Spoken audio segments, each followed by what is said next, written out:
and gentlemen, Gits and Grots, welcome back to the channel. We've got another Dawn of War 2 Elite Mod Gamecast for you. A classic matchup between Space Marines and Chaos Space Marines. Man, I can't even get the words out of my mouth today. We're on Calderis Refinery, so everything is business as usual here today. And on the blue side, we have Magnus the Red. Wait, Magnus the Red as the blue? It's always confusing for the caster. Okay, Magnus on the blue side as the Chaos Sorcerer with his tricky Siege Worship and nasty offensive spells, and then Antandron as the Space Marine Force Commander. A little playful banter here at the beginning between the two players. Looks like Antandron is feeling a little nervous about the matchup. Not quite sure. I guess he hasn't played against this particular player before, so... But, you know, Force Commander, I think, can definitely hold his own, being the classic Space Marine scrappy fellow that he is. Magnus the Red pushing up the eastern channel here with both the Sorcerer and the Chaos Space Marines, leaving the Heretics on capping duty on the far sides of the map here, you can see. And the Force Commander doing kind of the same thing on the opposing side. In these opening engagements, of course, for both Chaos Space Marine and the Space Marine forces, normally the players will keep their heavier squad, their Tactical Marines or Chaos Space Marines, near their heroes so they can kind of push around that first engagement. And now seeing that the scouts are on this side of the map, I'm sure Magnus recognizes where the Tax and Force Commander must be. Now encountering a little crossfire here with the Heretics and Tactical Space Marines. He's going to head into the center, and there's that all too familiar sound of Chaos Heretic Worship, and of course that is the Siege Worship. His nice happy blue symbol here, stealthing everything within a nice radius around the Chaos Heretics, allowing that Sorcerer to get the cap, but then finding out there's nothing out here, so no reason to keep worshipping. Decides to pull in the Chaos Space Marines, and the Force Commander just heading right for the throat here. Bringing the Tax, bringing the Force Commander right to the gen farm of Magnus, making sure if there were any early gens, he'd be able to shoot them down or at least threaten as much. Chaos Havoc's coming out here, recognizing that first node is up and there's not much that needs doing. He's going to pull the Force Commander back and maybe protect the flank of these Tactical Marines here. But with the Havoc coming out here, there's not going to be a lot of time. Force Commander, I think he might have his battle cry on cooldown. I'm not sure he did use it against that Heretic squad in the beginning in that first little engagement. Shotgun and Scouts are on the field, so those Heretics and Sorcerer aren't just going to be able to charge in here. Worship coming down to cover the approach of the Chaos Havoc, which is always a classic Sorcerer strategy. Gonna lose a couple Heretics to get it into position, but it'll be worth it to protect the power, because there's no real answer to this Havoc on the field quite yet. Even allowing the Sorcerer to get in there to really open fire. Suppression comes down, perfectly timed with the blast of Doom Bolts. Manages to somehow not kill a Scout model. He definitely deserved a model kill there, but didn't quite manage to pull it off. Got the Sorcerer nice and close too. You see, a lot of folks will fire those Doom Bolts at maximum range, and the travel time actually will allow units to kind of get out from under, not take maximum damage. So you can see he carefully timed that approach. He got the Sorcerer in under the Worship, made sure the Havoc was set up, and then laid down the suppression along with the Doom Bolts in one quick volley. I'm sure he was kind of hoping to maybe kill a Scout or maybe a Tac model there, but didn't quite work out for him. Now that he has this Havoc out, though, you can see Antandron's going for his Assault Space Marines, while unfortunately that full retreat and no gen bash means he's kind of just losing the map there. The gens come up after Magnus managed to route that attack, and something else I kind of often see from mid or low level players is that they'll drop those generators even when there's an approaching army, and sometimes it's just a little safer to wait until you know you can get the route before you drop those down. Power node is capped on the eastern side, might happen over here as well. See if he's planning on getting another squad or whether he just decides to upgrade that.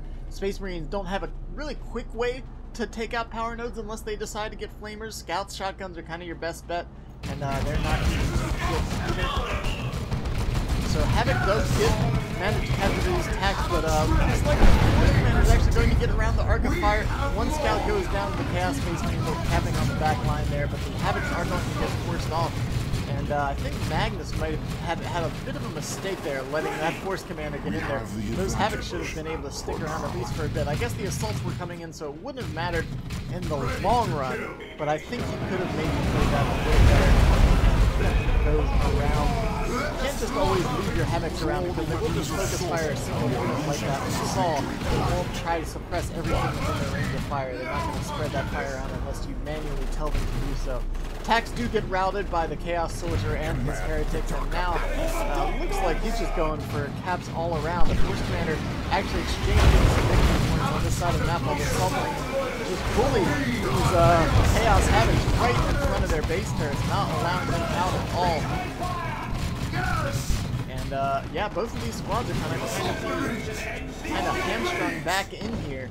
Even managing to kill a Space Marine model there. Yeah, there's Magnus using the same phrase I did. Yeah, definitely bullying around without the two squads of Heretics there. Even one with the Aspiring Champion. That Aspiring Champion squad could easily put some pressure on these damaged Assault Marines. But as it stands right now, he's just going to have to kind of wait for the Force Commander to fall back a bit.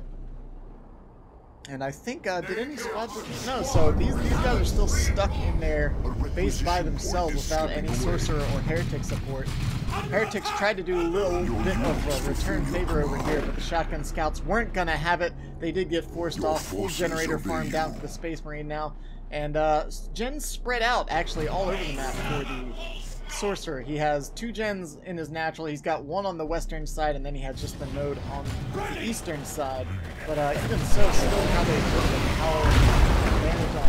Yeah, just about 9 power ahead per minute, so not a huge thing, but it could. That's kind of what allows you to sometimes get these extra war gears. Like you can see the Sword of Flame coming down now to help deal with these Assault Squad models. These guys are so beefy, and having that kind of damage over time ability on your squad in melee kind of makes quite a big difference on the longer, low DPS battles in the early game. Now upon the unholy power of the Chaos Gods. So both players heading into Tier 2 now. Antandron sitting about even up with Magnus on victory points, almost identical actually. 2 to 1 for the Fleet player, but nothing really decisive anywhere at all at this point. Let's see, Force Commander very low, 7 HP, down to 3 HP, didn't quite manage to get him to go very quickly.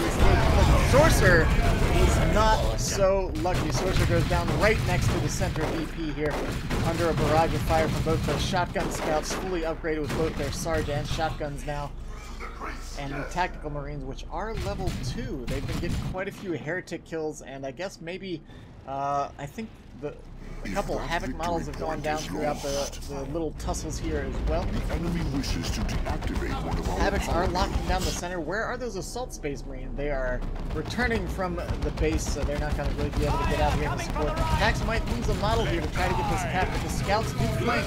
Again, like, just barely getting around that Havoc arc. If he kind of retargeted on those Scouts, they wouldn't have been able to close in for that grenade so easily. Again, the Assault Space Marine are jumping in anyways. Aspiring Champion Heretics are here, and that guy makes them so much more sustainable on the field. It's surprising how much that extra Space Marine model adds. The Havocs are still going to get routed. The Space Marines are jumping out. They did lose a model, but the Scouts are now out here by themselves against 2 Heretic squads. And I believe they already used their explosive shots, so they're kind of stranded on their own right now, so they do fall back. Only with 3 models, 1 model lost, not too big a deal. Scouts over here are just peppering away. I think they've been probably firing here for about a minute. Throughout that last entire engagement, they were just trying to shoot down the big metal structure with guns. So probably not the greatest of choices, but to each their own. He will try to decap this, get his own power. There's a blood pressure on the field now. The first Tier 2 purchase from our 2 players right now, and the victory points just now approaching 400 against Antandron. We can see he went for some early Tier 2 upgrades as opposed to getting a Tier 2 squad out. He's got to assume that since he wasn't able to get that Gen Bash and then spotting this generator on the 4th position, that his opponent has been getting some big Tier 2 squad out here shortly. So let's see if he's expecting the blood pressure or maybe a Dreadnought, something like that. I don't see any anti-vehicle coming onto the field. He got those 2 Sarges right away, so we'll see if that ends up mattering. But really, upgrading these squads is pretty important, considering when you're playing against the Sarges, both the Assault Marines and the Tactical Space Marines. Makes them a lot more resilient against the Heretic squads, and even the Sorcerer a bit as well. But unfortunately, the problem is that while he is pushing up on this side of the map, he's going to need to get a gen dash, because on the back line, as you can see on the mini-map, his generators are getting destroyed by the Blood Crusher and the Heretics. So the Assault Space Marines take out a couple of Chaos Space Marine models and force all of the Havoc. Still not a quick way to get the gen dash here, but he is going to capture all the victory points, it looks like, and maybe at least kill a generator or two in the meantime. There's not a lot over here that can deal with, I think, all three of these squads.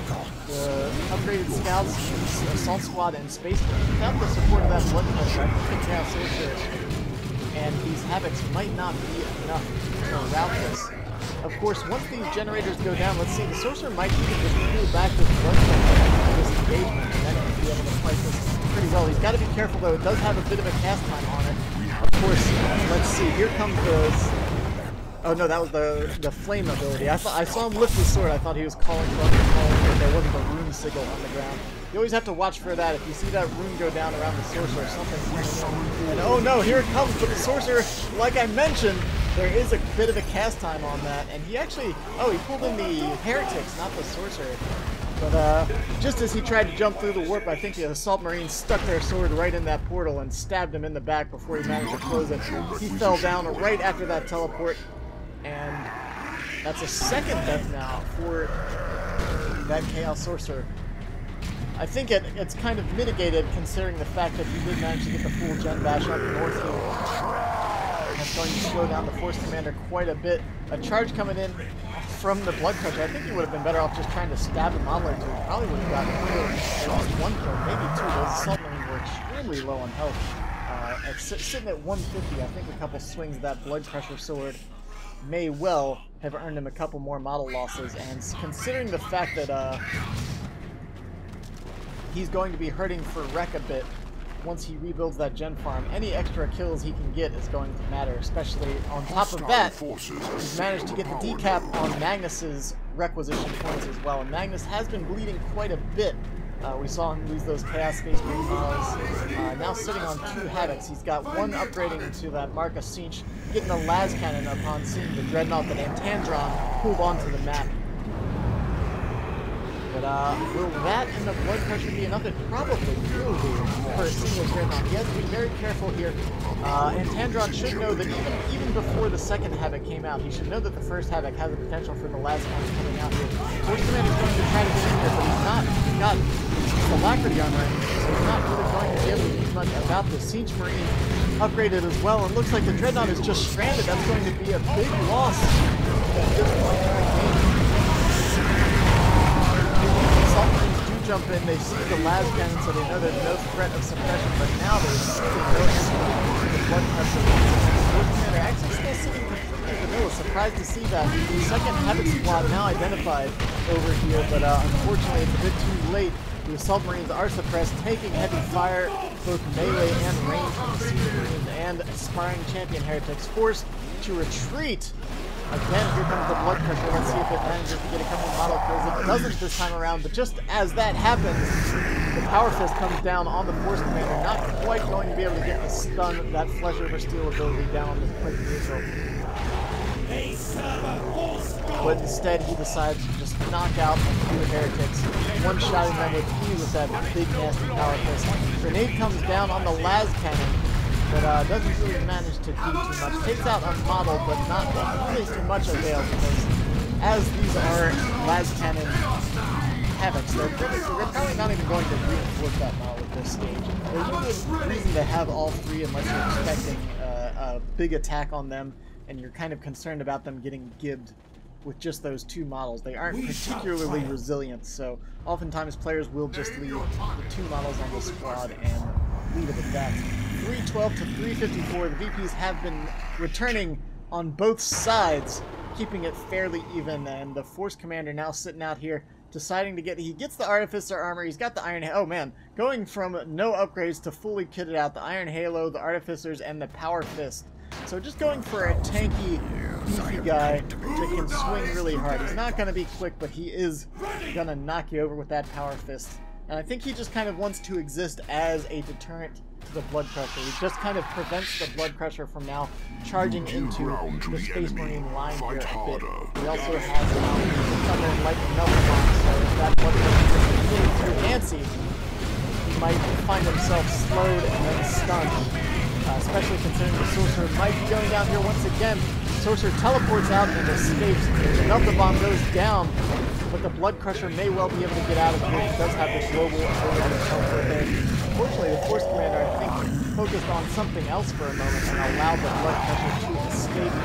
Everything's firing down. It's really kind of wasting fire on this Blood Crusher with these two anti-infantry squads. Should probably be approaching. Yeah, these Havocs some way or another. Grenade comes out, but it's a bit too late. The Las Cannon is able to reposition. Does lose a model. The lead model dropping that Las Cannon right in the battlefield there.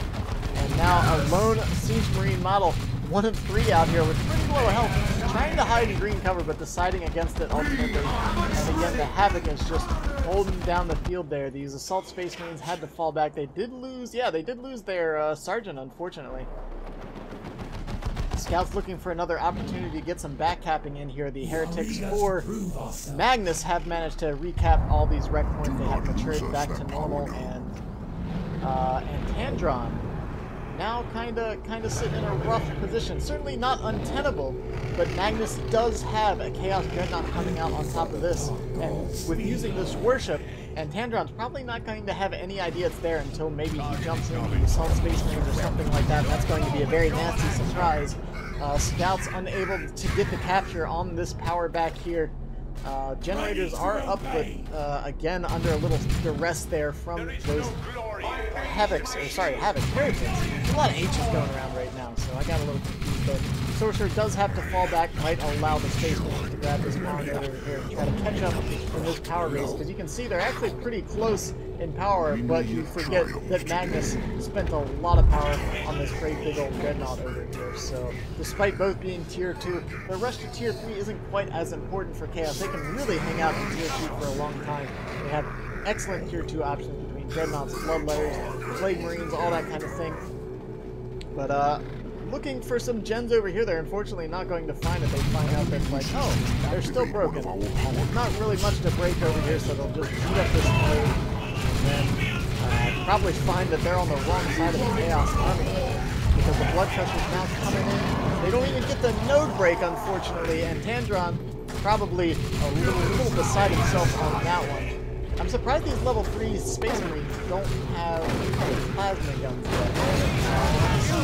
Maybe just trying to hold out for Tier 3 at this stage. With the Dreadnought out there and the Havoc opening fire, there's not really a lot you can do. Unfortunately, he's just going to spread out. The Force Commander on his own is not going to be enough for this. Let's see. Yeah, he's trying to pressure the Blood Crusher. The Blood Crusher is unfortunately nice light vehicle, very quick and very obnoxious to deal with. Now trying to maybe take out these Heretics. Let's see. One more swing. Oh, he actually drops a Doom Blast. And that may have actually just destroyed the squad if he wasn't careful. Luckily, the suppression continued from that Chaos Havoc. And now getting knocked down by the Blood Crusher. He needs to get that Force Commander out of there. Perhaps playing a little too aggressive there, but honestly, he just kind of held up the entire Chaos Army right there in this spot. So, not bad considering. He just needs to kind of pull together for a big attack. The last couple engagements, he's kind of just been engaging with the Force Commander and maybe 1 or 2 other squads. Not having any anti-vehicle at this stage. Going into Tier 3 is maybe questionable at this point. The Mark of Khorne coming down now, making this Chaos Dreadnought a melee powerhouse. So even that Power Fist is not quite going to stand up to this. Antandron may be going for, let's see. Oh, he does have the red, and he's approaching the power, so maybe he's just going for some Assault Terminators, maybe just going for that Tier 3 call-in. That would certainly be enough to maybe stop this Blood Crusher and a Dreadnought, but now there's 2 Dreadnoughts out here, and this is turning out to be an interesting game. I really think Antandron maybe wanted one more ranged anti-vehicle option. He also opted to give the Stern Guards one who's, I think the Space Marines were level 3 at this point, so I think it may have been better to just keep them as Space Marines and give them a Plasma Rifle. It's a questionable upgrade once your attacks get nice and leveled, At that point, I feel like you might just want to call down a drop pod if you want Stern Guards. He has enough requisition that he could get his drop pod, or sorry, he has enough red resource that he could get his drop pod, and then also call down Assault Terminator if that's what he wanted to do. But Tier 3 now, going into Tier 3 with this victory point deficit's also questionable. He keeps trying to approach on this flank, which, without his Assault Space Marines, is a bit questionable. He doesn't have his scouts in there or anything like that to get any vision on what's going on here. And I think you really have to do that at least a bit against the Chaos Sorcerer, because you can see he's taking full advantage of this warship. Right now, Antandron has no idea the position nor of the Havoc, nor does he know that there's a second Chaos Dreadnought or the upgrade tab of the first one. The Mark's point of actually that's been very dangerous to approach. Oh, the scouts just get blasted away there. Focus fire down, immediately taken out of the fight. Assault Marines jump in just as there it is. The Deep Strike Terminators are on the field. The Stern Guards tangling along with the Force Commander on that Blood Crusher, and now the Terminators trying to chase down this Chaos Dreadnought. Let's see if the Melta Bomb comes down. I don't think they quite have the power for it after 2 assault jumps. And now the Assault Terminators, enough of a force to at least intimidate the Dreadnoughts for the time being, and now just hammering away at these Chaos Space Marines. I think they should have stayed on the Siege Marines, but now they're turning around to engage these Havocs, which are forcing that commander off the field, forcing the Force Commander. He's the one doing the forcing, at least I feel that's supposed to be the way. And now the Siege Marines, unfortunately, opening up Sovereignty Miles with the Smyrna doing heavy damage to the Terminators, finding themselves quickly at about 2/3 HP, and now unable to deal with this Market Hugbot here. Scouts coming out, but what are they going to be able to do against that thing? What's the damage on this? 100 heavy melee DPS, so that is nothing to scoff at. Bloodletters now coming out as well. And the Chaos Force is just starting to become insurmountable. 2 Dreadnoughts and now Bloodletters out here as well. The Force Commander just doesn't have the damage. He's got so much beef, but he doesn't have much damage output at this stage. The Bloodletters are going to be able to tie up the Stern Guard. The Scouts, one of those Scout squads went down at some point, so I think it was just the vanilla one. But these level 3 shotgun Scouts are nothing to mess with, but they're really going to have to hang back and try to control the Bloodletters once they come onto the field. Who dies today? But it's becoming more and more difficult for these Assault Space Marines to get in here. They can jump on the Havoc, but pushing it off with all this melee out here is going to be very difficult. I think maybe the Force Commander, we got the power but with all this melee on the field, it almost feels like maybe a Thunder Commander is a good option. Unfortunately, the power grid just hasn't worked out so well. He hasn't been able to take one out, but now he's on the field. The Assault Terminators and the Stern Guard now trying to tear these Bloodletters, activate their phase. They're trying to jump away. Are they going to survive? Oh man, barely. Or no, they didn't. The last swing went down just after the warp. 57 to 310. The Scouts managed to get the cap down during that engagement. The chains coming down here as well. The Chain of Torment completely prevented the advance of the Force Commander and Assault Terminator. Great word here choice from Magnus, recognizing that they are the threat and finding them out here without any range support, unable to break those chains with any range fire. Perfect answer to what would have been otherwise a pretty scary